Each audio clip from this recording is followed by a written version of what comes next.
अन्तर्गत 165 वटा प्रत्यक्ष निर्वाचन क्षेत्रका माननीय ज्यूहरूले सिफारिस गरे बमोजिमका सडकहरू एकमुष्ट रूपमा सम्माननीय प्रधानमन्त्री केपी शर्मा ओली ज्यूबाट शुभारम्भ कार्यक्रममा हामी प्रधानमन्त्री ज्यूको निवास बालुवाटारको यो सभा हलबाट प्रत्यक्ष प्रसारणमा उपस्थित भइरहेका छौं र यो उपस्थितिमा उपस्थित हुनुभएका यहाँहरू सम्पूर्णलाई म उद्घोषिका याङजोम शेर्पाको हार्दिक नमस्कार। म आसन ग्रहणको क्रमलाई अगाडि बढाउन चाहन्छु र त्योभन्दा अगाडि समाजज्यू यति बेला उपस्थित भइसक्नु भएको छ।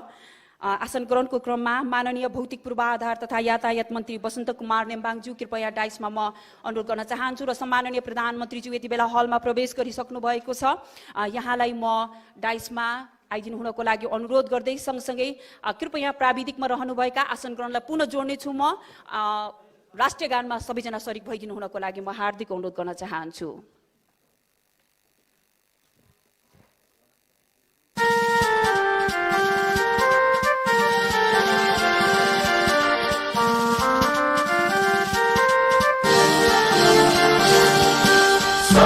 ढुङ्गा फुलका हामी एउटै माला नेपाली सार्वभौम भई फैलिएका मेची महाकाली। सयौं थुङ्गा फुलका हामी एउटै माला नेपाली सार्वभौम भई फैलिएका मेची महाकाली। प्रकृतिका कोटि कोटि सम्पदाको आचल वीरहरूका राजधानी स्वतन्त्र अचल। ज्ञान भूमि शान्ति भूमि तराई पहाड हिमाल अखण्ड यो प्यारो हाम्रो मातृभूमि नेपाल। बहु जाति भाषा धर्म संस्कृति छन् विशाल अग्रगामी राष्ट्र हाम्रो जय जय नेपाल।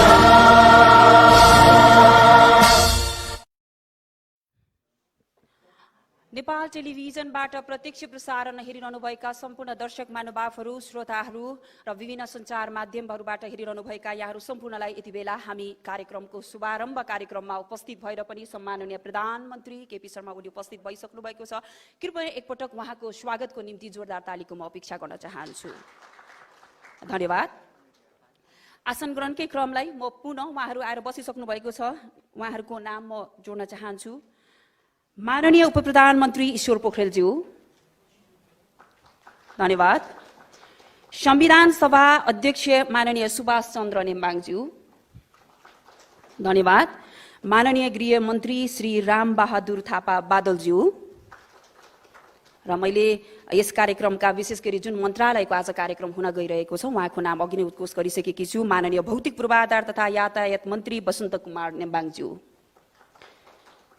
धन्यवाद। समाजज्यू आइपुग्नु भएको छ। हामी निकै लामो समय प्रतीक्षा गरेका थियौँ, उहाँको विशेष कारणले गर्दा केही ढिलाइ हुन गएको छ। मैले अघि पनि तपाईँलाई माफी मागिसकेको छु।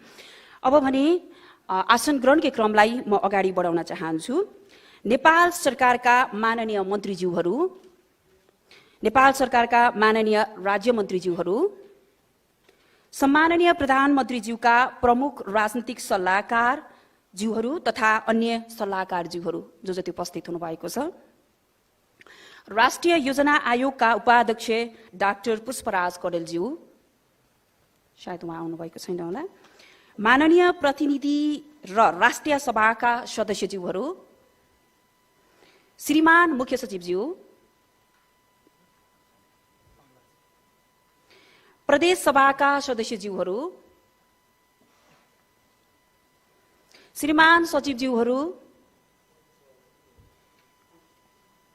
अन्य सबै अतिथि महानुभावहरू जो जति आज यहाँ उपस्थित हुनुभएको छ, तपाईँ सम्पूर्णलाई अतिथि आसन ग्रहणको लागि यथास्थानमा नै म हार्दिक अनुरोध गर्दछु।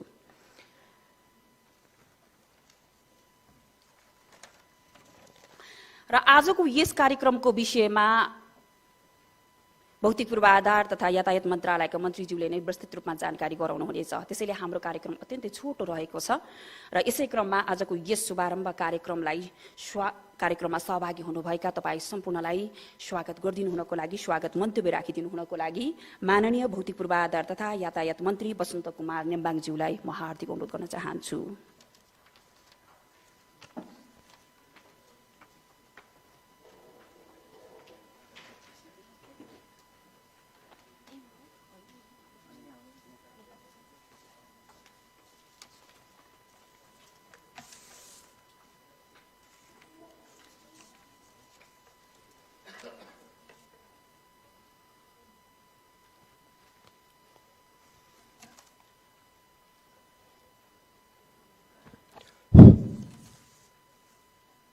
सम्माननीय प्रधानमन्त्रीज्यू,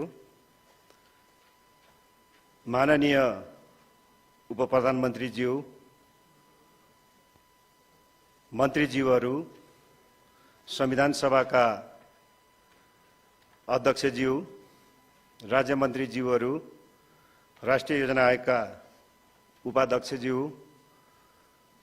दुवै सदनका संघीय सांसदज्यूहरू, मुख्य सचिवज्यू, प्रदेश सभाका सदस्यज्यूहरू, सबै उपस्थित मन्त्रालयका सचिवज्यूहरू र यस कार्यक्रममा सहभागी भइराख्नुभएका विभिन्न मन्त्रालयका सरोकार मित्रहरू, आज मुलुकमा एउटा पूर्वाधारको क्षेत्रमा सडक अन्तर्गत सडक निर्माणको एउटा नयाँ चरणको अभियानको कार्यक्रमको शुभारम्भ, थालनी, घोषणा गर्ने कार्यक्रममा हाम्रो निम्तालाई स्वीकारेर सम्माननीय प्रधानमन्त्रीज्यू लगायत सबै महानुभावहरू उपस्थित हुनुभएको छ। म मन्त्रालयको तर्फबाट हार्दिक स्वागत गर्न चाहन्छु, कृतज्ञता व्यक्त गर्न चाहन्छु। नेपालको संविधान 2072ले संघीयता कार्यान्वयन गर्ने सन्दर्भमा, त्यसका अनुसूचीका बाँडफाँड गर्ने सन्दर्भमा सङ्घ अन्तर्गत संघीय मन्त्रालय र यसका सडक विभाग अन्तर्गत यसले हेर्ने 80वटा राजमार्गहरू यसका क्षेत्राधिकारभित्र तोकेको कुराहरू विदितै छ। अहिले यो संघीयता कार्यान्वयन गर्ने सिलसिलामा यो सरकारको नेतृत्व सम्माननीय अध्यक्ष केपी शर्मा ओलीज्यूले गरेसँगै हामीले राष्ट्रिय आकांक्षा समृद्ध नेपाल, सुखी नेपाल बनाउने अभियान उद्घोष गर्नुभएको छ, सपनालाई अगाडि सार्नु भएको छ र त्यसलाई कार्यान्वयन गर्नको निम्ति सरकार सञ्चालनको पहिलो वर्षदेखि पहिलो वर्षलाई यो कार्यान्वयनको आधार वर्षको रूपमा अगाडि नीति र कार्यक्रम र बजेटबाट सारिएको छ, जस अन्तर्गत धेरै संगठनका पुनर्संरचनाहरू बने, धेरै ऐन कानुनहरू संविधान मुताबिक बने। त्यसरी नै दोस्रो वर्षलाई यो समृद्धतालाई प्राप्त गर्नको निम्ति, समृद्धिलाई अगाडि लानको निम्ति दोस्रो वर्षलाई प्रारम्भ वर्ष भनेर घोषणा गर्नुभएको छ। त्यही कुराहरू नेपाल सरकारको नीति र कार्यक्रम र बजेटमा मुखरित छ। यसरी नीति बनिसके पछाडि 80वटा हामीले सञ्चालन गरेका राजमार्गहरू, ती राजमार्गहरू पूर्व पश्चिमको राजमार्गदेखि दक्षिण बोर्डरसम्म बीचका औद्योगिक सहरहरूलाई समेत टेवा पुर्याउने गरी औद्योगिक कोरिडोरको रूपमा धमाधम निर्माणले गति लिएको अवस्था छ। पूर्व पश्चिम राजमार्गलाई 2 लेनबाट 4 लेनको स्तर उन्नति गर्दै, 4 लेन मात्रै होइन ठाउँ ठाउँमा 6 लेन 8 लेनको समेत पनि वृद्धि गर्दै निर्माण कार्यले यो पूर्वाधारको कामहरू तीव्र ढङ्गले अगाडि बढेको कुराहरू हामीले देखेका छौँ। त्यसरी नै उत्तरी क्षेत्रतिर उत्तर दक्षिण राजमार्गहरूलाई, ती 80वटा राजमार्गमध्ये भित्र सरकारले आफ्नो नीति र कार्यक्रम र पूर्वाधारको तीव्र गति दिने सन्दर्भमा नीतिगत र त्यसको बजेटको व्यवस्थापन गरिकन परम्परागत ढङ्गले मात्रै होइन, छिटो छरितो ढङ्गले त्यो निर्माणको कामहरू अगाडि बढेको अवस्था छ। यसो भएको हुनाले राष्ट्रिय सडक सञ्जाल जो संघीय मन्त्रालय अन्तर्गत हो, त्यो तीव्र ढङ्गले अगाडि बढेको कुराहरू सर्वविदितै छ। हामीले अलिक पछाडि फर्केर हेऱ्यौँ भने यो सम्माननीय प्रधानमन्त्री केपी शर्मा ओलीज्यूले नेतृत्व गरेर थालनी गर्नु पूर्व यो सरकारको पूर्व अवस्थालाई फर्केर हेऱ्यौँ भने हामीले देख्न सक्छौँ त्यो बेला वर्षमा दर्जनौं पनि कालापत्रे सडकहरू बनेनन्। एक आर्थिक वर्षमा दर्जनौं पनि के भन्दाखेरि सडक पुलहरू निर्माण हुन सकेनन्। अहिले यसले तीव्र गति लिएको छ। त्यो समृद्धिलाई प्राप्त गर्नको निम्ति धमाधम सडक निर्माण होस्, पुल निर्माण होस्, भौतिक पूर्वाधार क्षेत्र अन्तर्गत चाहे त्यो रेल बाटा निर्माण हुन्, तीव्र गतिले अगाडि बढेको कुराहरू हामीले देखेका छौँ। ती बाटाहरू 2 लेनको मात्रै होइन, 4 लेनको मात्रै होइन, 6 लेनका 8 लेनका समेत बाटाहरू बन्न थालेको छ र यो गति तीव्र भइकन अहिले हामीले हेर्यौँ भने 3500 सङ्घीय सडक विभाग अन्तर्गत मात्र मैले यहाँनिर कुराहरू राख्न चाहिराखेका छु। 3512 किलोमिटर कालोपत्रे 6 लेनसम्मका बाटाहरू बनिसकेका छन्। 3300 किलोमिटर ग्राभेल सडक स्तर उन्नति बाटाहरू मुलुकमा निर्माण भइसकेका छन्। त्यतिकै ढङ्गले नयाँ ट्र्याक डबल लेनभन्दा बढीका ट्र्याकहरू 1686 किलोमिटरभन्दा बढी बनेका छन्।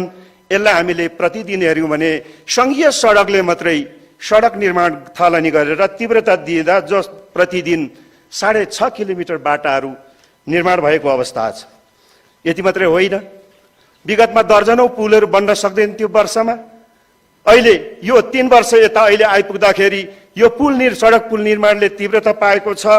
628 भन्दा बढी सडक पुलहरू निर्माण भइसकेका छन्।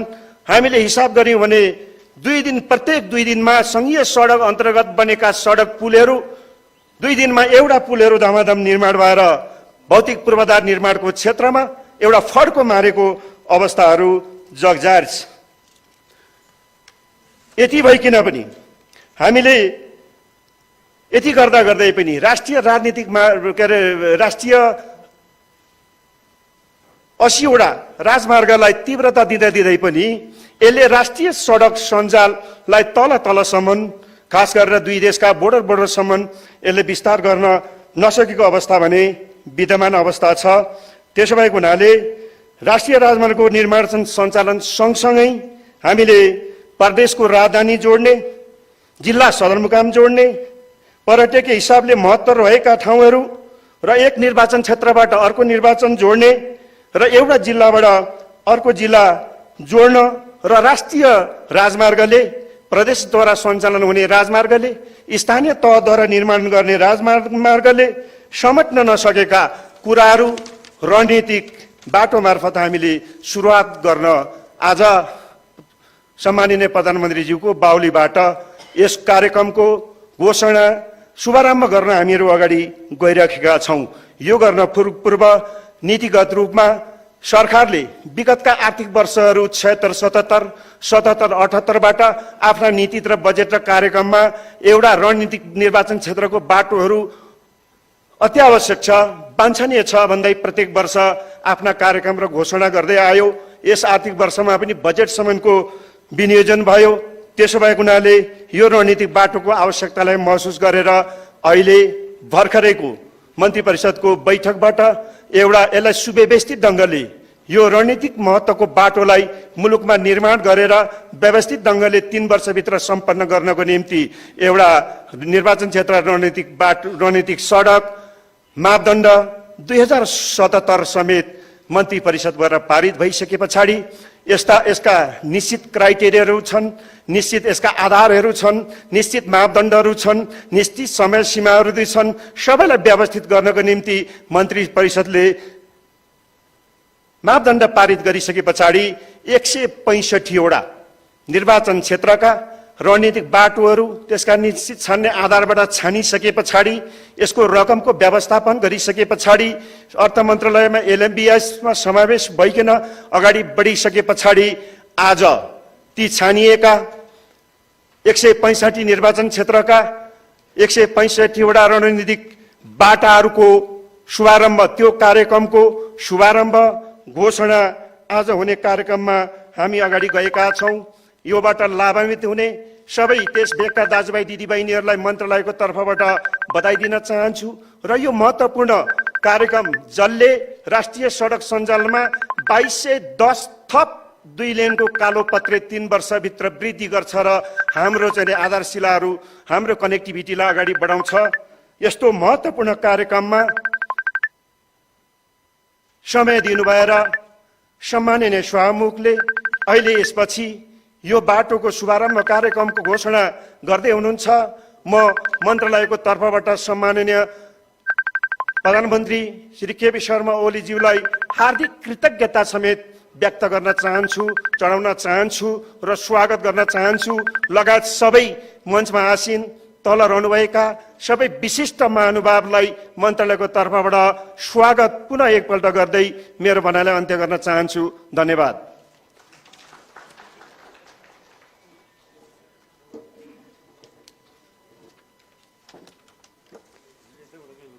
हार्दिक धन्यवाद प्रकट गर्न चाहन्छौँ। भौतिक पूर्वाधार तथा यातायात मन्त्रालय अन्तर्गतको हुन गइरहेको यो शुभारम्भ कार्यक्रमका मान्य मन्त्रीज्यू वसन्त कुमार नेम्बाङज्यूलाई आफ्नो विस्तृत कार्यक्रमको विषयमा र के हुन लागिरहेको छ भन्ने विषयमा जानकारी गराउनुभएकोमा एकपटक पुनः हामी धन्यवाद प्रकट गर्न चाहन्छौँ।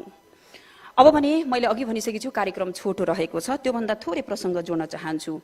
भौतिक पूर्वाधार तथा यातायात मन्त्रालय मलाई लाग्छ यो सरकारको सफल एउटा मन्त्रालय हो। हुन त आजको यो कार्यक्रम भएको कारणले मात्रै होइन, यति भनिरहँदा मान्य मन्त्रीज्यूहरू हरेक मन्त्रालयबाट यहाँ हुनुहुन्छ। सम्माननीय प्रधानमन्त्रीज्यू केपी शर्मा ओलीज्यूको नेतृत्वमा चलिरहेको यो सरकारले मन्त्रालयहरू मान्य मन्त्रीज्यूहरू लगायत मन्त्रालयसँग जोडिएका प्रत्यक्ष अप्रत्यक्ष जोडिएका सबैजना उत्तिकै जिम्मेवार, उत्तरदायी र पारदर्शी रूपले नेपाली जनताकै हितको निम्ति निरन्तर रूपमा अगाडि बढिरहनु भएको छ।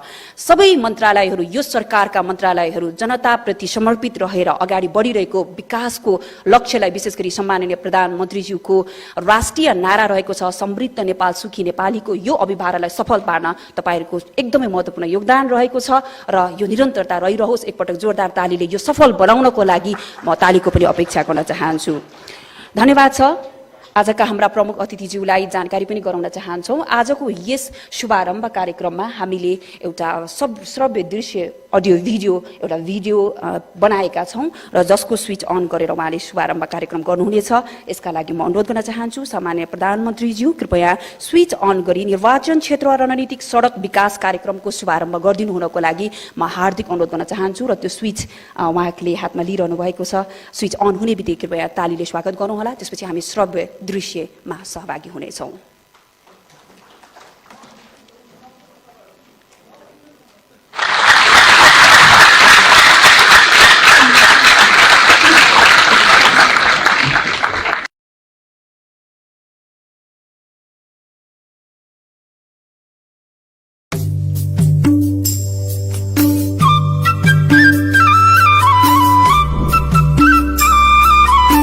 नेपालको संविधान 2072 भाग 8 संघीय व्यवस्थापिका धारा 84 मा प्रतिनिधि सभा गठन क मा नेपाललाई भूगोल र जनसंख्याको आधारमा 165 निर्वाचन क्षेत्र रहने व्यवस्था गरिएको छ। यिनै 165 निर्वाचन क्षेत्रलाई आधारभूत पूर्वाधारले समृद्ध बनाउने हो भने सबैभन्दा प्रमुख पाटो भनेकै सड़क सञ्जाल हो। वर्तमान संघीय सरकारको क्षेत्राधिकारभित्र 80वटा राष्ट्रिय राजमार्ग निर्माण, सञ्चालन, मर्मत सम्हार र व्यवस्थापन गर्ने जिम्मेवारी रहेको छ। आम नेपालीको आर्थिक, सामाजिक, सांस्कृतिक जीवनस्तरमा बढोत्तरी गर्ने हो भने सड़क यातायात पहुँच पहिलो आवश्यकता हो। त्यसैले देश विकासमा राष्ट्रिय राजमार्ग मात्र नभई संघीय राजधानी, प्रादेशिक राजधानी, जिल्ला सदरमुकाम लगायत देशभित्रका अन्य ऐतिहासिक, पुरातात्विक, धार्मिक एवं पर्यटकीय स्थलहरू आर्थिक स्रोतका प्रमुख आधार हुन्।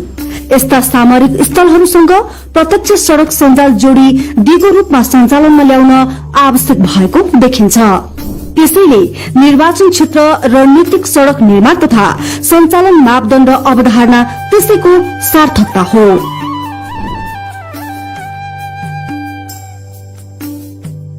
देश विकासमा महत्वपूर्ण टेवा पुर्याउने सड़कहरूको निर्माण विकास साथै यस प्रकारको महत्व बोकेको सड़कहरूको एकीकृत रूपमा विकास गर्ने निर्वाचन क्षेत्र रणनीतिक सड़क मापदण्डको मुख्य लक्ष्य रहेको छ। तसर्थ सामरिक केन्द्र जोड्ने सड़कहरूको विकास, निर्माण तथा मर्मत सम्हार गर्नु त्यत्तिकै महत्वपूर्ण रहेको छ। प्रत्येक निर्वाचन क्षेत्रमा एउटा सड़क सञ्जाल सञ्चालन साथै भविष्यमा आवश्यक पर्ने प्रत्येक क्षेत्रमा प्रत्यक्ष रूपमा आर्थिक, सामाजिक प्रभाव पार्ने सड़कहरूको पहिचान गरी त्यस्ता सड़कहरूको निर्माण गर्नुका साथै दिगो रूपमा सञ्चालनमा ल्याउने निर्वाचन क्षेत्र रणनीतिक सड़क मापदण्ड 2077 को लक्ष्य रहेको छ। सो मापदण्डले एउटै निर्वाचन क्षेत्रमा हाल छरिएर रहेका निर्माणाधीन अधुरा साथै अलपत्र अवस्थामा रहेका सड़कहरूलाई साझा स्वरूप दिई बजेट व्यवस्थापन गर्ने कार्यमा समेत सहजता मिल्नेछ। हरेक वा प्रत्येक निर्वाचन क्षेत्रले प्राथमिकता प्राप्त सड़कलाई स्वामित्व लिन सक्ने हुनाले यसको आवश्यकता महसुस गरिएको हो।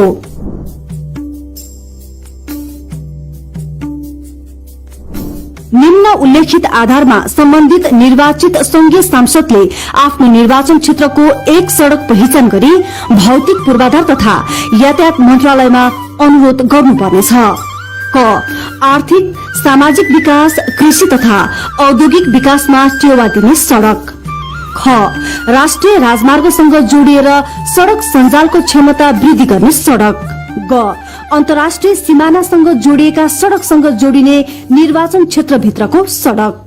घ उत्तर दक्षिण सड़क सञ्जालको खण्डको रूपमा टेवा पुर्याउने निर्वाचन क्षेत्रभित्रको सड़क। ङ हरेक जिल्लाका एक निर्वाचन क्षेत्रबाट अर्को निर्वाचन क्षेत्रमा जोड्ने रणनीतिक सड़क।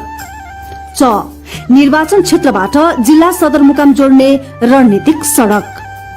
छ निर्वाचन क्षेत्रभित्रको अन्य महत्वपूर्ण सड़क। यसरी पहिचान गर्दा निर्माणाधीन अधुरा अलपत्र तथा रुग्ण सड़कलाई विशेष ध्यान केन्द्रित गर्न उपयुक्त हुनेछ।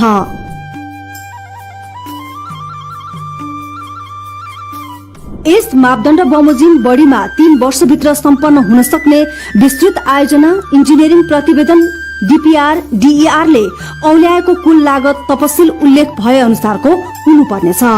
तपसिल क एक निर्वाचन क्षेत्र भएका हिमाली जिल्लाहरूमा रु 60 करोड़। ख एक निर्वाचन क्षेत्र भएका पहाड़ी जिल्लाहरूमा रु 50 करोड़।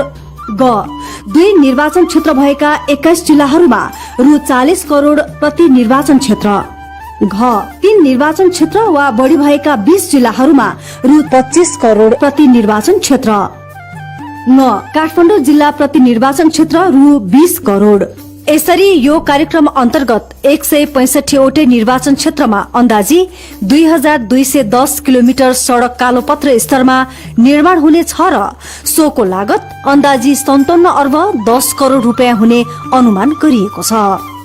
यस निर्वाचन क्षेत्र रणनीतिक सड़क निर्माण तथा सञ्चालन मापदण्ड 2077 ले देशका प्रत्येक निर्वाचन क्षेत्रभित्रका वर्तमान संघ प्रदेश तथा स्थानीय तहबाट कार्यान्वयन र छनौट हुन नसकेका सड़कहरूलाई निर्वाचन रणनीतिक सड़क विकास कार्यक्रम अन्तर्गत निर्माण गरिनेछ।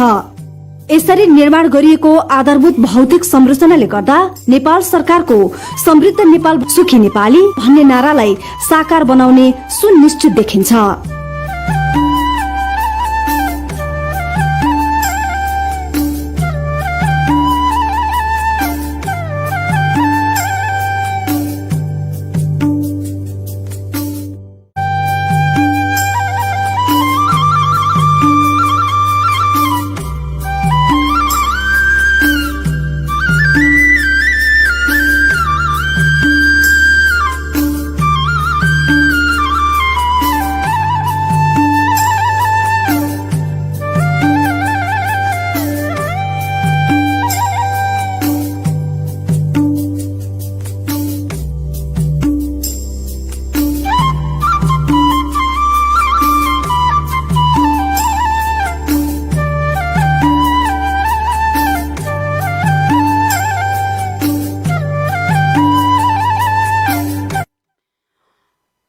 श्रव्य दृश्य प्रस्तुतिकरणबाट तपाईले धेरै कुरा थाहा पाइसक्नु भएको छ। सँगसँगै यो मन्त्रालयले निर्वाचन क्षेत्र रणनीतिक सडक निर्माण तथा सञ्चालन मापदण्ड 2067 भनेर तपाईहरुको 2077 भनेर तपाईहरुको साथमै रहेको छ। यो तपाईले अध्ययन गर्न सक्नुहुनेछ। मलाई लाग्छ आज माननीय ज्यूहरुको लागि अत्यन्तै खुशीको दिन पनि रहेको छ जब मान्य भइसक्नुहुन्छ आफ्नो जिल्ला टोल छिमेक र स्थानीय सबैजनाले हाम्रा लागि के विकास गर्यो भन्ने प्रश्नको लागि यो भौतिक पूर्वाधार यातायात मन्त्रालय अन्तर्गतको यो तपाईहरुको लागि राम्रो जनताको लागि एउटा उपहार हो। यो सफल रहोस्, शुभकामना दिन चाहन्छु। अघि हाम्रा सम्बन्धित मन्त्रालयका मन्त्रीज्यूले पनि जोड्नु भयो र यो सरकारले गरेको कामहरुमा केही कुरा जोड्न चाहन्छु। हुन त प्रत्यक्ष प्रसारणमा हेरिरहनु भएका दर्शक महानुभाव तपाईलाई पनि थाहा छ, मेलम्ची हिजो मात्रै धमाधम यति बेला मेलम्चीको पानी आएर हामीले पिइरहेका छौं। यहाँ बसोबास गर्ने राजधानीमा बसोबास गर्नेले मेलम्चीको पानी पिइरहनु भएको छ। यो हाम्रो लागि गर्वको कुरा हो। त्यसैगरी धरहरा पनि अन्तिम चरणमा पुगिसकेको छ। सँगसँगै रानी पोखरी पनि हामीले देखिसकेका गरिसकेका छौँ। नेपालको आफ्नै रेल पनि सुरुवात हुँदैछ। त्यसैगरी नेपाल सुरुङ युगमा प्रवेश गरेको छ। नागढुङ्गा लगभग 1 किलोमिटर प्रवेश पूरा भइसकेको छ। यो पनि हाम्रो लागि अत्यन्तै गर्वको विषय रहेको छ। हुलाकी र मध्य पहाडी राजमार्ग सम्पन्न हुने चरणमा रहेको छ भने थुप्रै व्यापारिक मार्गहरू 4 लेनबाट 6 लेनमा पनि स्तर उन्नति भइरहेका छन् र अन्तर्राष्ट्रिय सीमासँग जोड्ने उत्तर दक्षिण कोरिडोर सडकहरू पनि द्रुत गतिमा निर्माण हुँदै नै छ। र महत्त्वपूर्ण कुरा जोड्न चाहन्छु, विदेशमा जाँदा देखिने गरिएको सिग्नेचर ब्रिजहरू हामी देख्ने गर्छौँ, जुन ब्रिज पनि नेपालमा विभिन्न ठाउँमा यहाँ चाहिँ नयाँ बानेश्वरमा बनिरहेको यस्तै सिग्नेचर ब्रिजहरू पनि निरन्तर रूपमा अगाडि बढ्ने प्रक्रियामा रहेको छ। र देशका विभिन्न ठाउँमा जोडिएका विशेष गरी सम्माननीयज्यूले बोल्नुभएको प्रविधिमय नेपाल बनाउनुपर्छ भन्ने विषयलाई पनि यातायात मन्त्रालय अन्तर्गत तपाईँ हामीलाई थाहा छ कोभिड-19 कोरोना भाइरसले हाम्रो जीवनमा कति धेरै असर परिरहेको छ। त्यसैले प्रविधिमय नेपाल बनाउनको लागि पनि यो मन्त्रालय उत्तिकै जिम्मेवार भएर अगाडि बढिरहेको छ। यति भन्दै अब भने म कार्यक्रमको लगभग हामी अन्त्यतिर आइसकेका छौँ र यसै क्रममा आजका हाम्रा यस कार्यक्रमका प्रमुख अतिथिज्यू सम्माननीय प्रधानमन्त्री केपी शर्मा ओलीज्यूलाई शुभकामना सहित निर्देशनात्मक मन्तव्य राखिदिनु हुनको लागि म हार्दिक अनुरोध गर्दछु।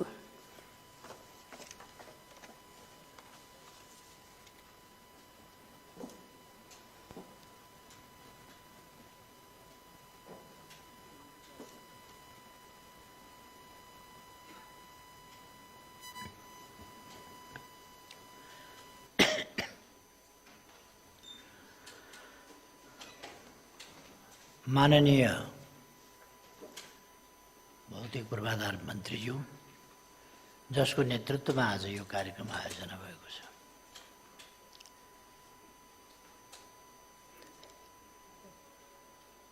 संविधान सभा अध्यक्ष गृहमन्त्रीज्यू लगायत सम्पूर्ण माननीय मन्त्रीज्यूहरू, माननीयज्यूहरू र विशिष्ट महानुभावहरू र सम्पूर्ण सहभागी साथीहरू र यस कार्यक्रममा 165 निर्वाचन क्षेत्रबाट भर्चुअल माध्यमबाट जोडिनुभएका र यस कार्यक्रमलाई विभिन्न सञ्चार माध्यमहरूबाट प्रत्यक्ष रूपमा अवलोकन गरिरहनुभएका सम्पूर्ण दिदीबहिनी तथा दाजुभाइहरू, आज फेरि हामीले अर्को एउटा धेरै महत्त्वपूर्ण पूर्वाधार विकासको क्षेत्रमा र खास गरी पूर्वाधारमा पनि सडक पुल जस्ता पूर्वाधार जसको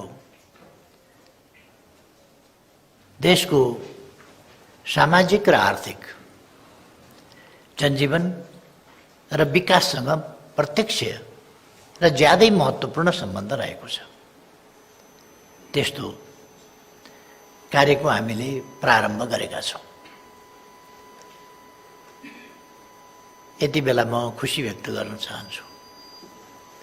यो कार्यक्रम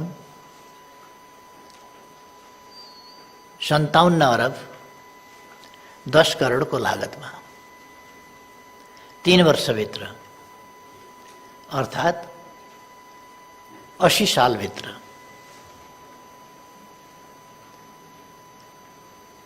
अथवा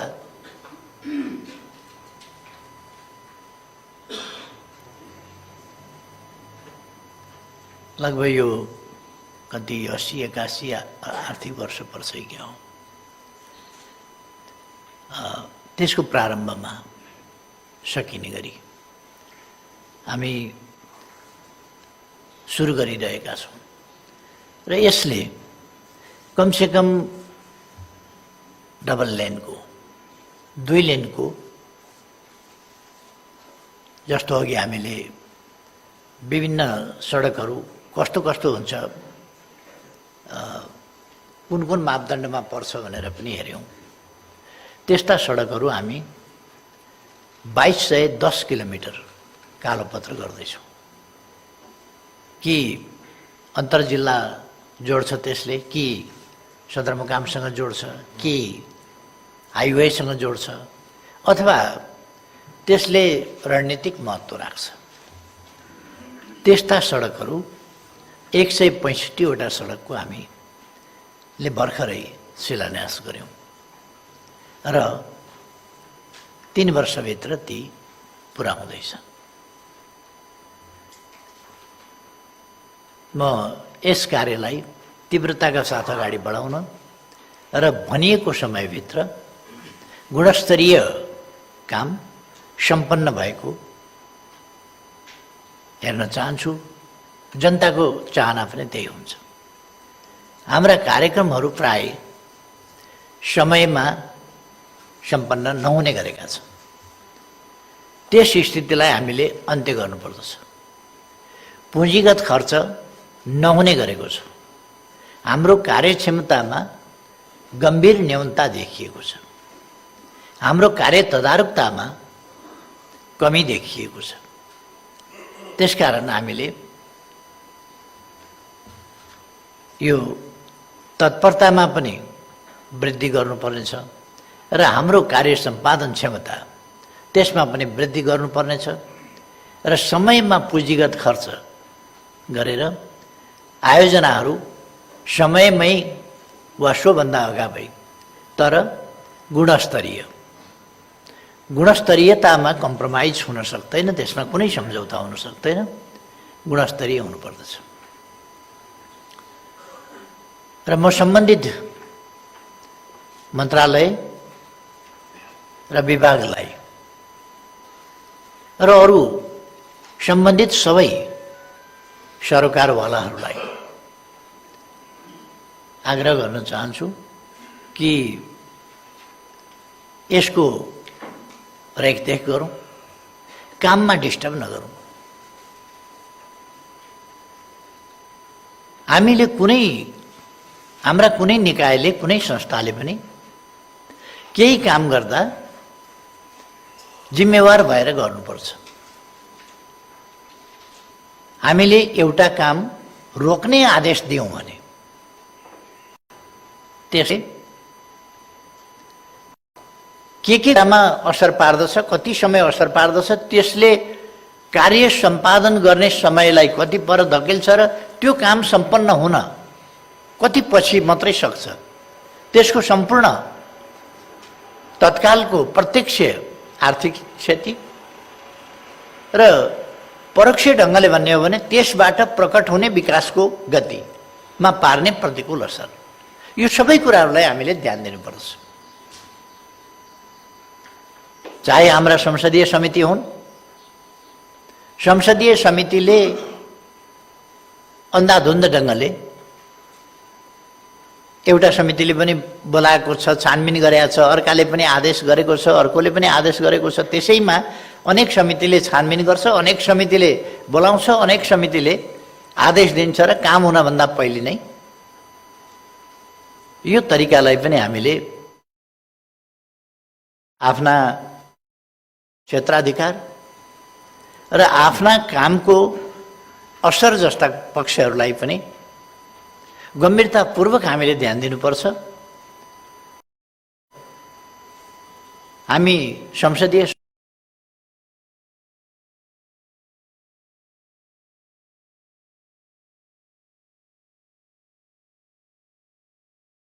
नबनाऊ, पुल नबनाऊ भनेर आदेश त दिन्छौँ, त्यसको असर के हुन्छ, अर्थतन्त्रमा असर के हुन्छ? यदि त्यहाँ अनियमितता भएको छ भने त्यस्तो लाग्छ समितिलाई भने, त्यो छानबिन भएको छैन, त्यस्तो लाग्छ भने सम्बन्धित ठाउँलाई यसमा हेर्नु भनेर लेखिदिए हुन्छ। तर काम रोक्ने जस्तो कुरा, अरबौँको एउटा आयोजना, अझ अरबौँको मात्रै होइन केही खरबको आयोजना, त्यस्तो आयोजना रोकेर फेरि गर्दा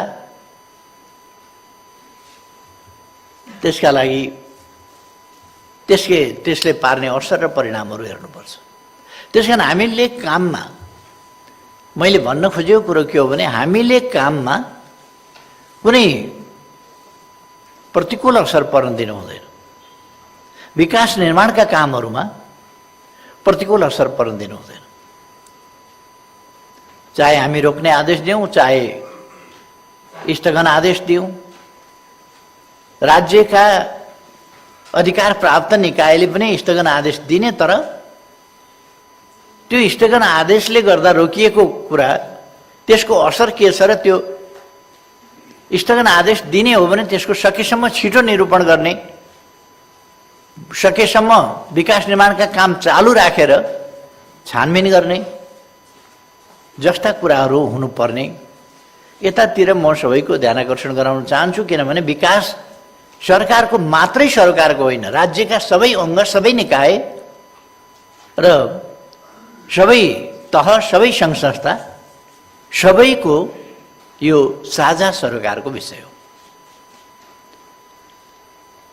एकपल्ट रोकिएपछि त्यो कति समयसम्म रोकिरहन्छ, फेरि काम गर्ने मान्छेहरूमा पनि उत्साह हुँदैन, त्यो भोलि बिसरी कहानी हुन्छ। अनि यस्तै कुराहरूले लम्बिँदै आयोजनाहरू गएपछि त्यसप्रतिको विश्वास मान्छेको हराउँदै जान्छ। विकास निर्माणप्रति हामी अत्यन्त जिम्मेवारीपूर्ण ढङ्गले सोच्नु पर्दछ र त्यसलाई अगाडि बढ्ने कुरामा व्यवधान नपुग्ने गरी कदम चाल्नु पर्दछ। कुनै पनि कदम त्यसको बिचमा छानबिन हुनुपर्छ भने छानबिन हुँदै गर्छ, काम पनि हुँदै गर्छ।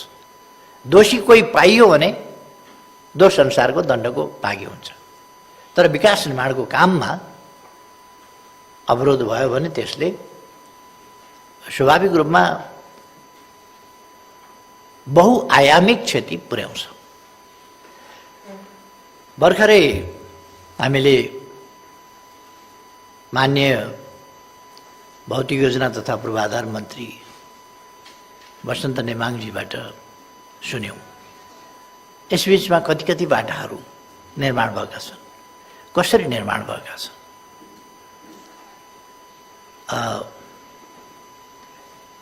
हुन त हाम्रो देशमा जसले जुन काम गर्नुपर्ने हो, जुन कर्तव्य पुरा गर्नुपर्ने हो, त्यो कर्तव्य उसले पुरा नगर्ने, उसको कर्तव्य हो तर उसले त्यो पुरा गर्दैन, त्यस्तो खालको परिपाटी पनि छ।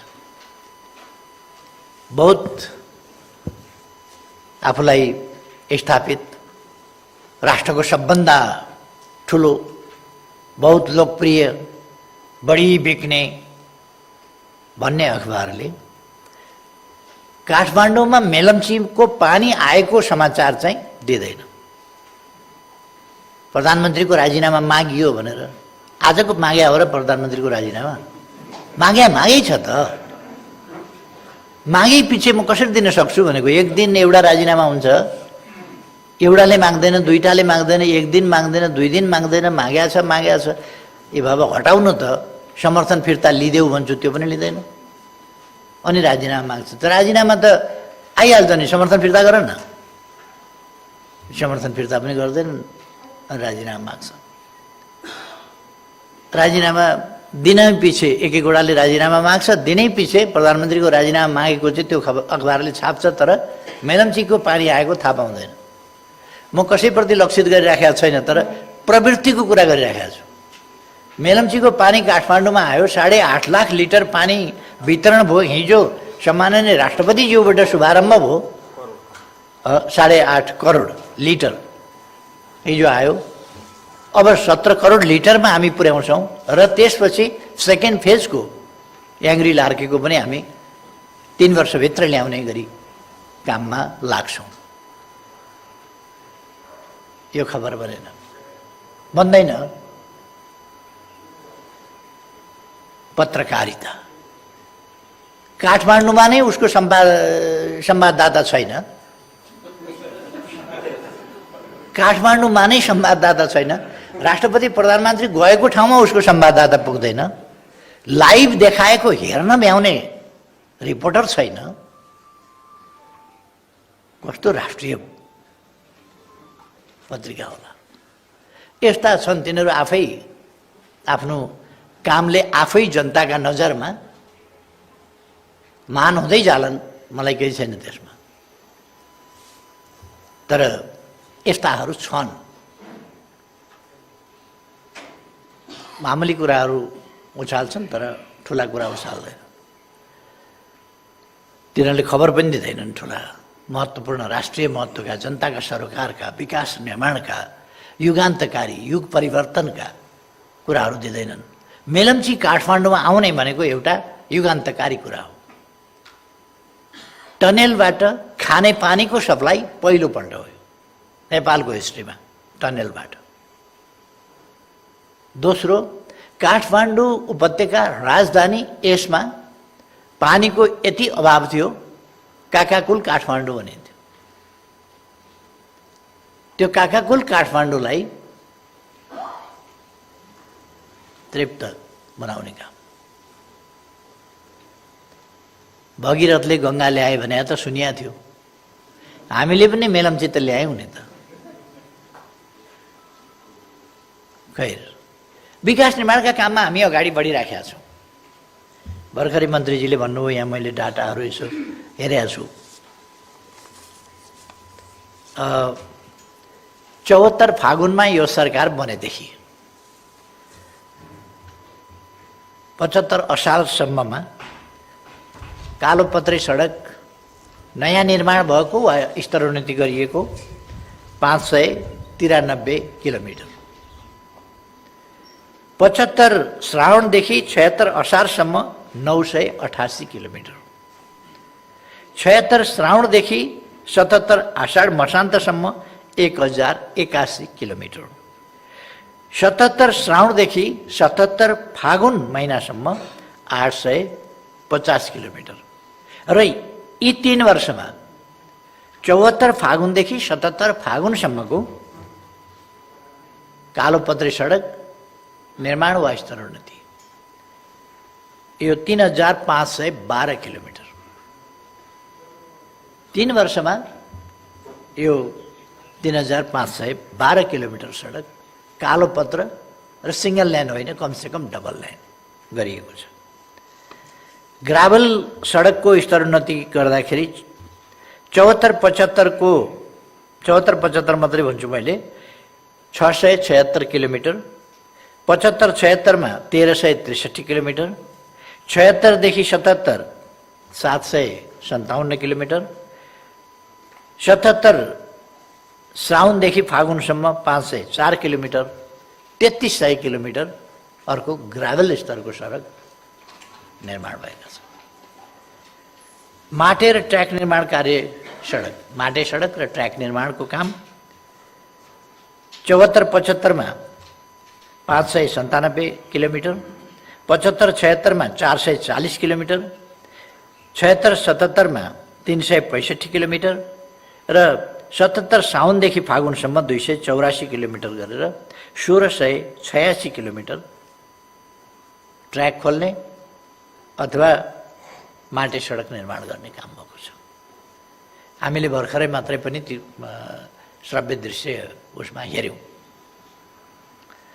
त्यसै गरेर पुल निर्माणको हिसाबमा पनि 74-75मा 46वटा सडक पुलहरू, पक्की पुलहरू निर्माण भएका छन्। 75-76मा 243वटा सडक पुलहरू निर्माण भएका छन्।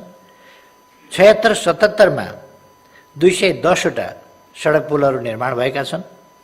77 साउनदेखि फागुनसम्म 129वटा बनेका छन् र सडक पुलहरू, पक्की पुलहरू अहिले 628वटा, यस 3 वर्षमा 628वटा पुलहरू बनेका छन्। 2 लेनसम्मको कालोपत्रे सडक निर्माण अथवा स्तरोन्नतिको हेर्दा 3418 किलोमिटर बनेको छ। 4 देखि 6 लेनसम्मको कालोपत्रे सडक निर्माण र स्तरोन्नति चाहिँ 94 किलोमिटर। यो 4 लेन 6 लेनको सडक 94 किलोमिटर भएको छ। यसरी 628वटा सडक पुल, यसमा झोलुङ्गे पुल आदि इत्यादि परेका छैनन्, त्यो तिनीको बेग्लै हिसाब छ। तसर्थ काम यत्रो भएको छ।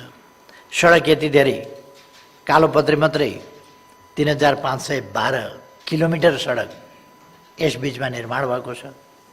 3300 किलोमिटर ग्राभेल भएको छ। 1686 माटे सडक र ट्र्याक खोल्ने काम भएको छ। अब एउटा लक्ष्मीप्रसाद देवकोटाले भनेका छन् नि, दर्शन किन्तु कहीँ दिँदैन चर्म चक्षुले कानमा। आँखा छ तर आँखा भएर के गर्ने, नदेख्न खोजेपछि केही पनि भएको देख्दैन, सिनको भाँचिएको देख्दैन केही मान्छेहरू। र अत्यन्तै विषाक्त राजनीति, समाजलाई विषाक्त बनाउने र भाँड्ने प्रयास केही मान्छेहरूले गरिराखेका छन्। अहिले यो सरकारले नेवार संस्कृति खत्तम पार्न खोज्यो अरे, सभ्यता खत्तम पार्न खोज्यो अरे, बाटो विस्तारका नाउँमा समाप्त पार्यो अरे, संस्कृति नै खत्तम पार्न लागेको छ। त्यसकारण नेवारहरू उठ्नु पर्यो। यहाँ त फाँसीवाद आइसक्यो, यहाँ अधिनायकवाद, यहाँ तानाशाही आइसक्यो। यस्तो केही मान्छेहरू बोल्छन्, यी कामको चर्चा गर्दैनन्।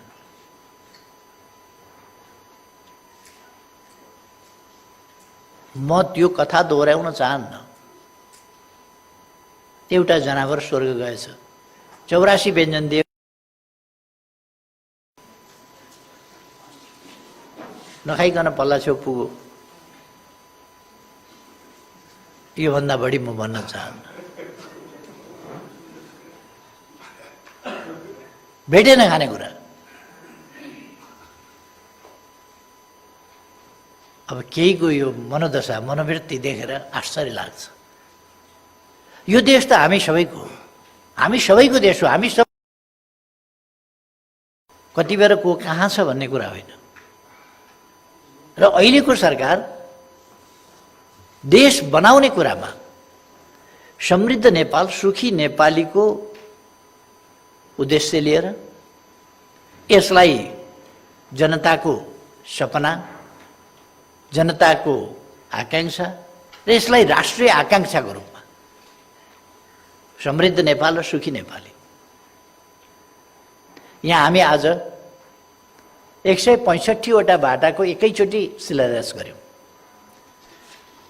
57 अरब 10 करोडको बजेट सुनिश्चित गरेर, स्रोत सुनिश्चित गरेर 3 वर्षमा बहुवर्षीय आयोजनाको रूपमा 3 वर्षमा सक्ने गरी, किन त्यो तुरन्त सकिँदैन, त्यो 3 वर्ष लाग्छ। त्यसकारण 3 वर्षमा सक्ने गरी। तर हामीले आज यो काम यहाँ चर्चा गरिराखेका छौँ, सडकको चर्चा गरिराखेका छौँ। तर यस्तो कामहरू सडकको क्षेत्रमा मात्रै होइन नि, हामीले शिक्षाको क्षेत्रमा पनि त्यसै गरी प्रगति गरेका छौँ, स्वास्थ्यको क्षेत्रमा त्यसै गरी प्रगति गरेका छौँ। अस्ति एकै दिन 309 वटा अस्पतालहरू शिलान्यास गर्यौँ। अरू विभिन्न कामहरू हामी उद्घाटन गरिराखेका छौँ कि शिलान्यास गरिराखेका छौँ। कोही कम्प्लिट गरिसक्यौँ, हामीले उद्घाटन गरेका छौँ। यो कृषि क्षेत्रमा हामीले त्यसै गरेका छौँ, उद्योगको क्षेत्रमा त्यसै गरी गरेका छौँ।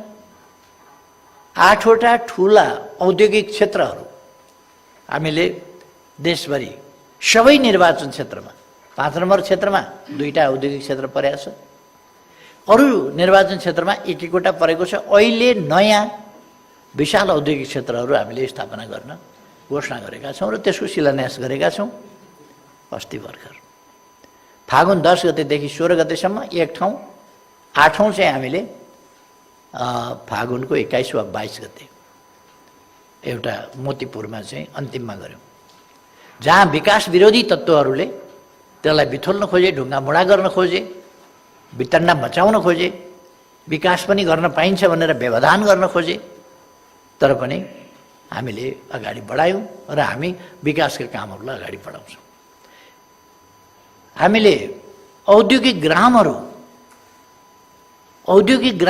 हरेक पालिकाहरूमा औद्योगिक ग्राम त्यो बनाउने विचार गरेका छौँ।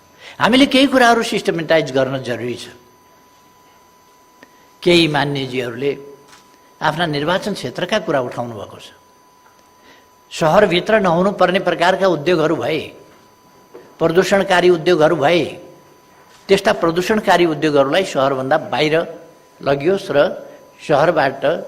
सहरलाई स्वच्छ राखियोस्, जनजीवनलाई स्वच्छ हावा, स्वच्छ वातावरण उपलब्ध गराइयोस् भन्ने आवाज उठाउनु भएको छ। त्यो हामीले सुनेका छौँ, हाम्रो ध्यान पनि गएको छ र त्यतापट्टि हामी हेरिरहेका छौँ कि त्यसमा के गर्न सकिन्छ भन्ने कुरा। यस्तो पक्षहरूमा पनि हामीले ध्यान दिनुपर्दछ। विकास गरिरहँदा हामी वातावरणको पक्ष, यी सबै पक्षहरू पनि, प्रदूषण नियन्त्रणको पक्ष, स्वच्छ ध्वनि प्रदूषण नहोस्, धुवाँ प्रदूषण नहोस्, धुलो प्रदूषण नहोस्, अरू मेटल वा अरू केमिकल प्रदूषण नहोस्, विभिन्न प्रकारका प्रदूषणहरू नहुन्। जनताले एउटाको व्यवसायका लागि अरू धेरै जनताले प्रदूषणको अनावश्यक ढङ्गले अनुचित ढङ्गले मार सहन नपरोस् भन्ने कुरामा पनि हामी सजग छौँ। त्यसकारण साना ठुला उद्योगहरू स्थापना गर्दा यो वातावरणीय मूल्याङ्कन अर्को झमेलाको विषय छ। त्यसले कति धकेल्छ पछाडि आयोजनाहरूलाई। त्यसकारण त्यो वातावरणीय मूल्याङ्कनका नाममा पनि विलम्ब हुनु भएन र वातावरणीय पक्षमा कस्तो स्थानमा, कस्तो आबादी भएका ठाउँमा, आबादी कस्तो उद्योग, आबादीभन्दा कति टाढा कस्तो उद्योग, त्यसले कति प्रदूषण अथवा प्रतिकूल असर पार्छ, त्यो कुराहरू कसरी हामी व्यवस्था गर्न सक्छौँ भनेर हामीले इजाजत दिँदा कुन ठाउँका लागि के उद्योगको कसरी इजाजत, त्यो पनि हामीले हेर्नुपर्ने हुन्छ। यतापट्टि पनि हाम्रो ध्यान गएको छ र हामी पर्यटनका क्षेत्रहरूमा त्यसै गरी ध्यान दिइरहेका छौँ। यो कोभिड-19ले गर्दा सबभन्दा बढी प्रतिकूल असर परेको पर्यटन क्षेत्र, होटल व्यवसाय, किन मान्छे बाहिरी जान नपाएपछि को आएर होटलमा बस्दिन्छ। त्यसकारण होटल व्यवसाय, पर्यटन क्षेत्र आदि कुराहरू यसमा गम्भीर रूपमा प्रतिकूल असर परेको छ। यस्ता प्रतिकूलतालाई चिर्दै हामीले अर्थतन्त्रलाई धेरै गिर्न दिएका छैनौँ र हामीले रोगको नियन्त्रण, रोकथाम र नियन्त्रण गर्ने कुरा, परीक्षण र उपचार गर्ने कुरा र अब तत्सम्बन्धमा खोपको व्यवस्था निःशुल्क ढङ्गले, यी सबै कुराहरू निःशुल्क गरिराखेका छौँ हामी। त्यसर्थ मैले हिजो पनि एउटा कार्यक्रममा बोल्दा भनेको थिएँ, हामी निःशुल्क परीक्षण गराउँछौँ, हामी निःशुल्क उपचार गराउँछौँ, हामी निःशुल्क खोप दिलाउँछौँ। अनि बिमा चाहिँ फेरि किन? यो हामीले हचपचमा गरेको काम, त्यसलाई सच्याउनु पर्दछ, रोक्नु पर्दछ र अनावश्यक कामहरू गर्न हुँदैन। त्यसकारण यो कतिवटा कुराहरू चाहिँ अनावश्यक पनि भएको छ, अलिक हचपचमा पनि भएको छ। एकैचोटि महामारीले आइलाग्दाखेरि समाजलाई कसरी बचाउने र समाजको मनोविज्ञान कसरी गिर्न नदिने, समाजको आत्मबल कसरी सुरक्षित राख्ने भन्ने कुरामा ध्यान दिँदा केही त्यस्ता कुराहरू पनि भएका छन्। त्यसलाई हामीले सच्याएर जानुपर्छ। आगामी दिनका लागि त्यो हामीलाई एउटा शिक्षा पनि हुन्छ कि हामी यस्ता कुराहरूबाट हौसिने पनि होइन, आत्तिने पनि होइन। यो एकदमै संयमित र सन्तुलित ढङ्गले अगाडि बढ्नुपर्छ भन्ने कुरा हो। जे होस्, हामी समृद्ध नेपाल, सुखी नेपाली निर्माण गर्ने अभियानमा त्यस सङ्कल्पलाई लिएर त्यसलाई प्राप्त गर्ने बाटोमा योजनाबद्ध ढङ्गले, सङ्गठित ढङ्गले र गतिसाथ अगाडि बढिरहेका छौँ र यसका निम्ति हामीले विविध क्षेत्रहरूमा, राजनीतिक, आर्थिक, सामाजिक, सांस्कृतिक अनेक क्षेत्रहरूमा हामीले अगाडि बढ्नु छ, कामहरूलाई अगाडि बढाउनु छ, परिवर्तनलाई, सकारात्मक परिवर्तनलाई तीव्रताका साथ हासिल गर्नु छ। यस दिशामा सरकार लागिरहेको छ। हामी कि उद्घाटन गरिरहेका छौँ काम सकिएर। जस्तो हिजो मेलम्चीको पानीको उद्घाटन गऱ्यौँ। आज 365वटा रणनीतिक बाटाहरूको शिलान्यास गरिरहेका छौँ, शुभारम्भ गरिरहेका छौँ। 165 बाटाहरूको हामी शुभारम्भ गरिरहेका छौँ। अर्थात् हामी लगातार अगाडि बढिरहेका छौँ। हामी ठुला ठुला युगान्तकारी परिवर्तनकारी योजनाहरूको साथ अघि भर्खर हामीले एकपल्ट स्मरण गऱ्यौँ कि हामी टनेल एरामा प्रवेश गरेका छौँ र नागढुङ्गा नौबिसे टनेल मार्ग नेपालमा यो नयाँ प्रविधि, नयाँ तरिका।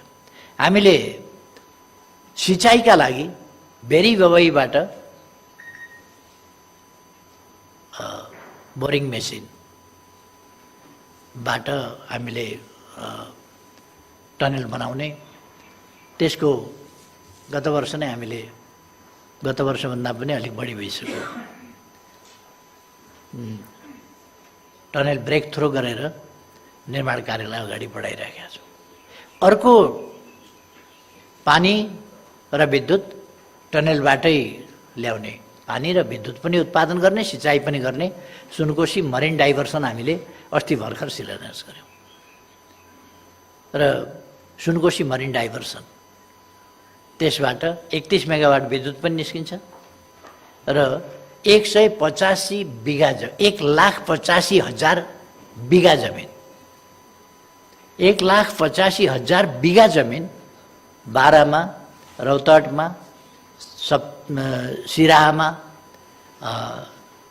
महोत्तरीमा र धनुषामा गरेर 1,85,000 बिघा जमिन, 1,22,000 हेक्टर जमिनको सिँचाइ, त्यो पनि हामी गर्छौँ। यो पनि टनेल प्रविधिबाटै यो पानी ल्याउने हो। सुनकोशी मरिनको पानी छिटै किन हामी गर्न सक्छौँ भने यसमा हामीले यो मेसिनको प्रविधिबाट टनेल बनाउँछौँ। यही कुरा हामीले बाटोमा पनि, खानेपानीमा, यो मेलम्ची खानेपानी बेग्लै प्रविधिबाट बनायौँ। हामीले यो बोरिङ मेसिन प्रयोग गर्न पाएका थिएनौँ त्यसबेला। अब हामीले भेरी बबईबाट सिँचाइको, यो खानेपानीको थियो, खानेपानीको पनि बोरिङ मेसिनबाट गर्न सकिन्थ्यो, टनेल बोरिङ मेसिनबाट गर्न सकिन्थ्यो यसलाई पनि। तर त्यसबेला जति बेर यो भनौँ त्यस बेलासम्म त्यो प्रविधि त्यसरी विकास नभइसकेको र त्यसको प्रयोग नभइसकेको हुनाले हामीले यसलाई फरक ढङ्गले अगाडि बढायौँ। अबका दिनहरूमा हामी यस्ता डाइभर्सनहरू, त्यो खानेपानीको प्रयोजनका लागि होस्, सिँचाइको लागि होस्, विद्युतका लागि होस् या बहुद्देश्य होस्, त्यस्ता कुराहरूको टनेल बोरिङ प्रविधि, मेसिनले खन्ने प्रविधिबाट हामी अगाडि बढ्नेछौँ। हामी विकास निर्माणको दृष्टिकोणको हिसाबले अगाडि बढेका छौँ, सङ्कल्पको हिसाबले अगाडि बढेका छौँ, अठोटका हिसाबले अगाडि बढेका छौँ। प्रविधि पनि नयाँ प्रविधिका साथ हामी अगाडि बढेका छौँ। हामीले नयाँ प्रविधि समेत अँगालेर अगाडि बढेको हुनाले हामी आइटी सेक्टरमा, डिजिटल नेपालको सेक्टरमा, यस क्षेत्रमा धेरै अगाडि बढेका छौँ। अनेक कुरामा डिजिटल सोइल म्यापिङ अस्ति भर्खर हामीले उद्घाटन गऱ्यौँ, त्यसको काम सम्पन्न गरेर यस्ता थुप्रै कामहरू हामीले गरेका छौँ। यी केही वर्षहरूमा मैले मन्त्रीज्यूहरूसँग सिङ्गापुरबाट एउटा भर्चुअल माध्यमबाट छलफल गरेको थिएँ। यसरी छलफल गर्न पाइँदैन भनेर केही गराए। त्यो औपचारिक रूपमा क्याबिनेट मिटिङ थिएन, क्याबिनेटका कलिगसँग अनौपचारिक छलफलको कुरा थियो। म बिरामी भएर त्यहाँ बसेका थिएँ र मैले त्यहाँबाट मन्त्रीज्यूहरू सम्पर्क गरेका थिएँ र कुरा गरेका थिएँ। यदि हामीले त्यो प्रविधि सुरु नगरेको भए, कोभिड हुँदाखेरि त हाम्रा त सबै जसो कार्यक्रमहरू त जुम प्रविधिबाटै हामीले उद्घाटन गर्ने गऱ्यौँ। आज 165वटा निर्वाचन क्षेत्रमा शिलान्यास गऱ्यौँ। यस्तो थुप्रो कार्यक्रमहरू हामीले शिलान्यास गरेका छौँ, उद्घाटन गरेका छौँ, सम्बोधन गरेका छौँ। कोभिड-19ले त हामीलाई त्यो बाध्य पार्यो, होइन भने हाम्रा थुप्रै कामहरू धेरै पछाडि पर्थे। तर पहिले सुरुमा हामीले नयाँ प्रविधि अपनाउँदा बडो डिबेटेबल भयो। मान्छेहरूले प्रश्न उठाए, यस्तो किन भयो भनेर। अनौठो लाग्यो मान्छेहरूलाई। हामीले थुप्रै कुराहरू नयाँ प्रविधिको प्रयोग गरेका छौँ। नयाँ प्रविधिको प्रयोगबाट अगाडि बढेका छौँ। आज कार्यालयहरूमा अब गएर रजिस्टरमा आएको गएको समय हाजिर गर्ने भन्दा बस टच मेसिनले यसो छोइदिएपछि ढोका खोल्छ, त्यसले कति बेर आयो कति बेर गयो त्यसको रेकर्ड पनि राख्छ। तमाम प्रविधि, ब्याङ्किङ सेक्टर होस्, अरू सेक्टर होस्, मोबाइलको बिल तिर्ने होस् कि बिजुलीको बिल तिर्ने होस् कि अरू नागरिक एप्स जस्ता हामीले सुरु गरेका छौँ। यसले अर्थतन्त्र, बजार, बजार भाउ, बजार मूल्य, आवश्यकताहरू, अनेक कुराहरूलाई चाहिँ बहुतै सहज सरल बनाएको छ। र भेहिकल ट्र्याकिङ सिस्टमले अनेक प्रकारका भेहिकलको मुभमेन्टबाट गरिने खालका भ्रष्टाचारहरू, अनियमितताहरू, त्यस्ता कुराहरूलाई रोक्न ठुलो मद्दत पुर्याएको छ। अथवा हामी प्रविधिको माध्यमबाट अनुचित अनुपयुक्त क्रियाकलापहरू रोक्ने, अपराध कर्मको ट्रेसिङ गर्ने ती कामहरू गरिरहेका छौँ। हामी सिसी क्यामेराको आम प्रयोगको समयमा प्रवेश गरेका छौँ।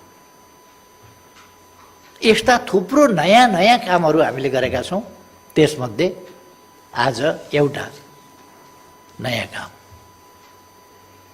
हरेक निर्वाचन क्षेत्रमा कमसेकम एउटा रणनीतिक बाटो हुने भयो, हाइवेसँग जोडेर, अथवा हाइवे बाहेक अर्को जिल्लासँग जोड्नुपर्ने छ भने त्यस्तो। यी सबै पक्षहरू हामी अगाडि बढाएका छौँ। र म साथीहरूलाई आग्रह गर्न चाहन्छु, सबै दिदीबहिनी दाजुभाइहरूलाई आग्रह गर्न चाहन्छु, हामी विकासको मार्गमा गतिसाथ अगाडि बढेका छौँ। केही हामीलाई मन नपराउने मान्छेहरू छन्, ती आफ्ना स्वार्थका लागि उनीहरूमा छटपटी आएको छ कि यो सरकारले त विकास निर्माणका काम गरेछ, विकास निर्माणका काम यसै गरी गर्दै गयो भने आफ्नो सटर बन्द हुने खतरा हुन्छ। आफ्नो सटर बन्द नहोस् त्यसका निम्ति केही मान्छेहरू कराइरहेका छन्। त्यसकारण जनता यसमा सजग हुन आवश्यक छ कि विरोधमा जसरी केही मान्छेहरू तानाशाही आयो भनेर, के हो तानाशाही भनेको?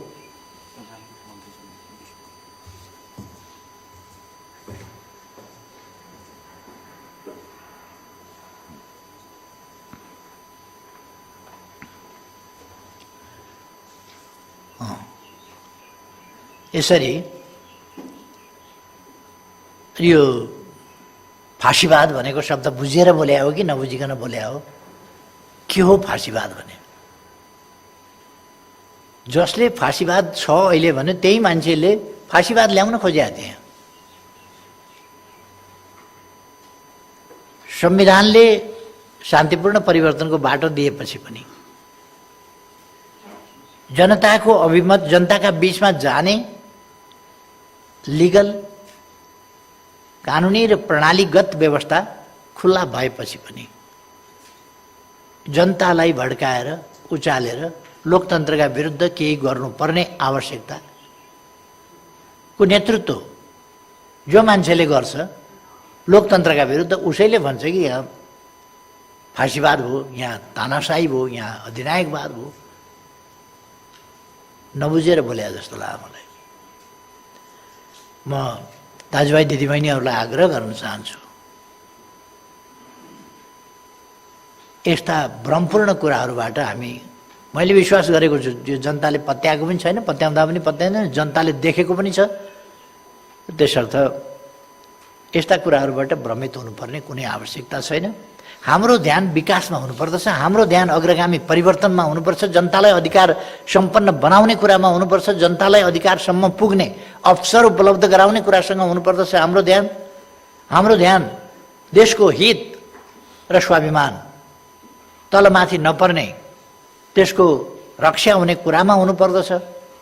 हाम्रो ध्यान जनताको चुलो बलोस्, जनता राम्रो ठाउँमा ओत लाग्न बास बस्न पाऊँ, जनताले मौसम अनुसार आवश्यकता अनुसारको वस्त्र लाउन पाऊँ, कमसेकम कपडा जुत्ता त लाउन पाऊँ, जनताले छोराछोरी पढाउन सकुन्, राम्रो गुणस्तरीय शिक्षा आफ्ना बालबालिकालाई दिन सकुन्, बिमारी हुँदा स्वास्थ्य उपचार गर्न सकुन् र सुरक्षाको प्रत्याभूति होस्, सुरक्षित र सम्मानयुक्त जीवन बाँच्न पाइयोस्। हाम्रो ध्यान त्यता छ।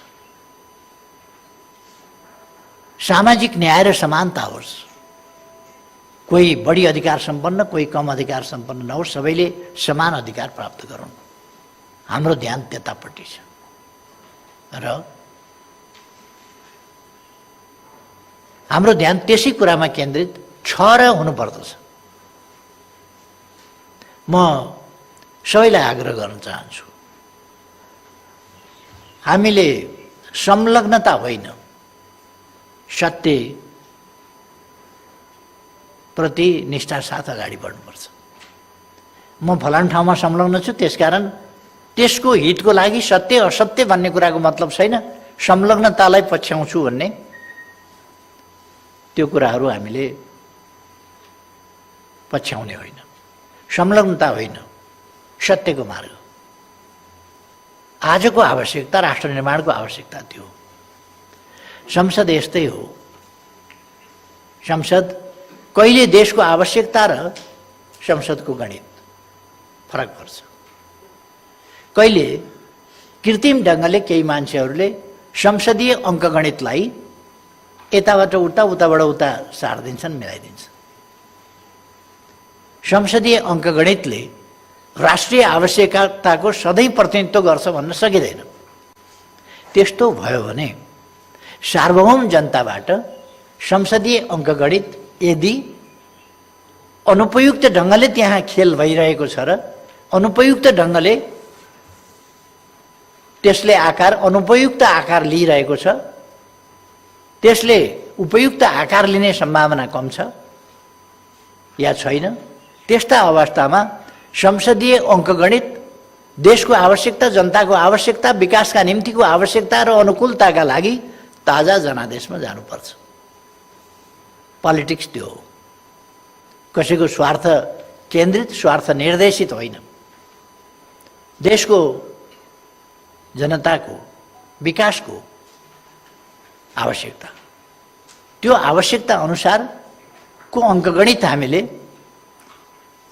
जनप्रतिनिधि संस्थाहरूमा निर्माण गर्नुपर्छ र खास गरी संसदमा, जो सरकार बनाउने थलो हो, संविधान संशोधन गर्न सक्ने थलो हो, कानुन निर्माण गर्न परिवर्तन गर्न सक्ने थलो हो, त्यस थलोलाई देशको आवश्यकता अनुसारको अङ्कगणितीय बनावट त्यसमा लानुपर्छ। त्यसलाई भरसक म्यानेज गर्न खोज्नुपर्छ त्यसमा लगेर। यदि त्यो व्यवस्थापन भएन र आवश्यकताभन्दा विपरीत अङ्कगणित विभिन्न तत्त्वहरूका, विभिन्न व्यक्तिहरूका स्वार्थहरूको खेलबाट अङ्कगणित आवश्यकता विपरीत गयो भने ताजा जनादेश भनेको त्यही हो। त्यसमा जानुपर्छ। अब त्यस्तो बेलामा ताजा जनादेशमा जानुपर्छ। कति बेर चुनाव हुनुपर्छ भन्दा, एउटा त आवधिक निर्वाचन, लोकतन्त्रमा आवधिक निर्वाचन हुन्छ। अर्को, यदि गणितले आवश्यकतालाई प्रतिनिधित्व गर्दैन भने देशको आवश्यकता, जनताको आवश्यकता, विकासको आवश्यकता मौजुदा अङ्कगणित भन्दा माथिको कुरा हो। देशको आवश्यकता, विकासको आवश्यकता, जनताको आकांक्षा अङ्कगणितका लागि छोड्ने कि देश र जनताको आवश्यकताका लागि अङ्कगणित परिवर्तन गर्ने? यो त जनताले फैसला गर्ने कुरा हो। त्यसकारण जनतामा त्यस्तो अवस्थामा जानुपर्छ। हामीले गरेको विघटन त्यही अर्थमा हो। कसैको स्वार्थमा ठेस लागोस् नलागोस्। र हामीले जब राष्ट्रिय आकांक्षासँग अङ्कगणितले तादात्म्यता राखेन, हामीले तादात्म्यता राख्न कोसिस गऱ्यौँ, भएन, तब जनादेशमा जानु पर्थ्यो। मेरो विचारमा फेरि पनि जनादेश ढिलो चाँडो जति बेर होस्, जनादेशबाट अहिलेको अङ्कगणितमा हेरफेर नगरी र अनुकूल अङ्कगणित बिना देश अगाडि स्मुथली जानै सक्दैन। त्यसकारण देर सबेर हामीले फेरि पनि ताजा जनादेशमा जानुपर्ने हुन्छ र देश र जनताको आवश्यकता अनुसार, विकासका आवश्यकता अनुसार राष्ट्रिय आकांक्षालाई परिपूर्ति गर्ने खालको अङ्कगणित निर्माण गर्नुपर्छ। त्यसको बनावट, अङ्कगणित भनेको त्यसको बनावट त्यस प्रकारको हुनुपर्दछ। जे होस्, आज हामीले एउटा नयाँ काम थालनी गरेका छौँ। यस अवसरमा यस कामको समयमै सम्पन्नताको लागि म सबैमा आफ्ना ठाउँबाट सकारात्मक योगदान पुगोस् भन्ने अपेक्षा गर्दछु। सबैलाई आफ्ना ठाउँबाट सकारात्मक योगदान पुर्याउन आग्रह पनि गर्छु। साथीहरू जो यहाँ उपस्थित हुनुहुन्छ र भर्चुअल माध्यमबाट विभिन्न ठाउँमा सहभागी हुनुहुन्छ र विभिन्न सञ्चार माध्यमबाट जो यस कार्यक्रमको अवलोकन गरिरहनु भएको छ, सबैमा धेरै धेरै आभार व्यक्त गर्न चाहन्छु, धन्यवाद भन्न चाहन्छु र सबैमा धेरै धेरै शुभकामना भन्न चाहन्छु। र यस कार्यक्रमको आयोजनाका लागि भौतिक पूर्वाधार विकास मन्त्रालय, माननीय मन्त्रीज्यू, सचिवज्यू लगायत सबैलाई पनि धेरै धेरै धन्यवाद भन्न चाहन्छु। धन्यवाद। हार्दिक धन्यवाद प्रकट गर्न चाहन्छौं सम्माननीय प्रधानमन्त्री केपी शर्मा ओलीज्यूलाई। निर्वाचन क्षेत्र रणनीतिक सड़क विकास कार्यक्रमको शुभारम्भको पनि अन्त्यमा आइसकेका छौं। हामी समापनमै पुगिसकेका छौं। एकजना हाम्रो मन्त्रालयका सचिवज्यूको समापन र धन्यवादको मन्तव्य रहनेछ। त्योभन्दा अगाडि म केही धन्यवाद दिन चाहन्छु। आज माननीय ज्यूहरू भर्चुअल जुममा पनि जोडिरहनु भएको छ। जो जति जोडिरहनु भएको छ, यहाँहरूलाई अन्त्यमा भए पनि स्वागत गर्न चाहन्छौं। र हामीलाई प्रत्यक्ष प्रसारणबाट हेरिरहनु भएका, नेपाल टेलिभिजनबाट हेरिरहनु भएका सम्पूर्ण दर्शक महानुभावहरू, त्यसैगरी सञ्चारकर्मीज्यूहरू, पत्रकारज्यूहरूले सहयोग गर्नुभएको छ। म केही नाम लिन चाहन्छु। AP1 टेलिभिजनबाट हुनुहुन्छ, न्यूज एजेन्सी नेपालबाट, नेपाल लाइभबाट प्रत्यक्ष प्रसारण भइरहेको छ, केन्द्रबिन्दु टेलिभिजनबाट, त्यसैगरी जनता टाइम्सबाट, e Kantipur, Nepal press, reporters Nepal, Dekhapadi, Gorkhapatra online, त्यसैगरी विभिन्न सञ्चार माध्यमहरूबाट लगभग 7 लाख दर्शकहरूले यति बेला प्रत्यक्ष प्रसारणमा जोडिरहनु भएको छ। यहाँहरूलाई सम्पूर्णलाई हार्दिक आभार प्रकट गर्दै हामीलाई यो कार्यक्रम समापन गर्न, शुभारम्भ कार्यक्रम गर्नको लागि सहयोग गर्नुहुने, प्रत्यक्ष अप्रत्यक्ष सहयोग गर्नुहुने सम्माननीय प्रधानमन्त्रीज्यूका सचिवालयका सम्पूर्ण लगायत जो जति उपस्थित हुनुभएको छ, सहयोगका लागि हार्दिक आभार प्रकट गर्न चाहन्छौं। र यसरी 165 वटा सड़कको शुभारम्भ कार्यक्रम जति हर्षोल्लासका साथ भएको छ, यो साँच्चीकै पूरा रहोस्। तपाईहरूको उत्तिकै महत्त्वपूर्ण योगदान रहिरहनेछ।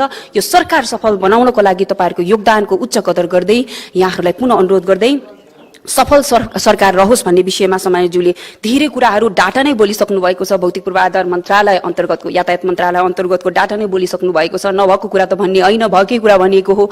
तसर्थ यो मन्त्रालयलाई सफल बनाउनको लागि सहयोग गर्नुहुने लगायत यो सरकारलाई सहयोग गर्नुहुने तपाईँ सम्पूर्ण दर्शक महानुभावहरूलाई पनि हार्दिक धन्यवाद प्रकट गर्दै आजको यस कार्यक्रम सञ्चालन गर्नको लागि मलाई उद्घोषिकाको रूपमा अवसर दिनुभएकोमा यो सरकार, भौतिक पूर्वाधार तथा यातायात मन्त्रालयका मन्त्रीज्यू लगायत मन्त्रालयका सचिवज्यू लगायत सबैजनालाई हार्दिक आभार प्रकट गर्दै कार्यक्रम सञ्चालनको क्रममा कुनै गल्ती भए माफी माग्दै समृद्ध नेपाल सुखी नेपालीको साझा राष्ट्रिय अभियानलाई सबैजना मिलेर पूरा गरौं भन्ने सोच राख्दै म उद्घोषिका याङजम शेर्पा भने तपाईहरूबाट बिदा माग्न चाहन्छु। बिदा माग्नुभन्दा अगाडि धन्यवाद सहित कार्यक्रम समापन को मन्तव्य राखिदिनु हुनको लागि भौतिक पूर्वाधार तथा यातायात मन्त्रालयका सचिव हुनुहुन्छ रविन्द्रनाथ श्रेष्ठज्यूलाई यहाँ आमन्त्रण गर्दै म उद्घोषिका याङजम भने तपाईहरूबाट अहिलेलाई बिदा माग्न चाहन्छु। दर्शक महानुभावहरूलाई पुनः म हार्दिक धन्यवाद प्रकट गर्न चाहन्छु। धन्यवाद।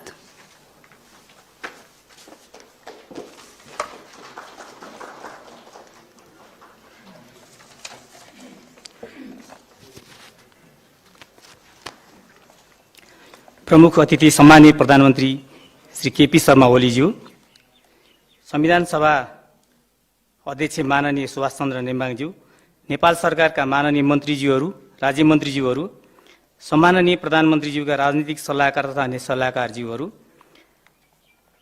राष्ट्रिय योजना आयोगका माननीय उपाध्यक्षज्यू, माननीय प्रतिनिधि सभा र राष्ट्रिय सभाका माननीय सदस्यज्यूहरू, श्रीमान मुख्य सचिवज्यू, श्रीमान सचिवज्यूहरू, पत्रकारज्यूहरू एवं अन्य सम्पूर्ण सबै अतिथिज्यूहरू, भौतिक पूर्वाधार तथा यातायात मन्त्रालयको निर्वाचन क्षेत्र रणनीतिक सडक विकास कार्यक्रम अन्तर्गत प्रत्येक निर्वाचन क्षेत्रमा प्रतिनिधि सभाका माननीय सदस्यज्यूहरूको सिफारिसमा नेपाल सरकारबाट स्वीकृत मापदण्डको परिधिभित्र रही छनौट गरिएका 165 वटा सडकहरूलाई 2 लेन कालोपत्री स्तरमा निर्माण गर्ने कार्यको सम्माननीय प्रधानमन्त्री श्री केपी शर्मा ओलीज्यूबाट अहिले भर्खरै शुभारम्भ सम्पन्न भएको छ।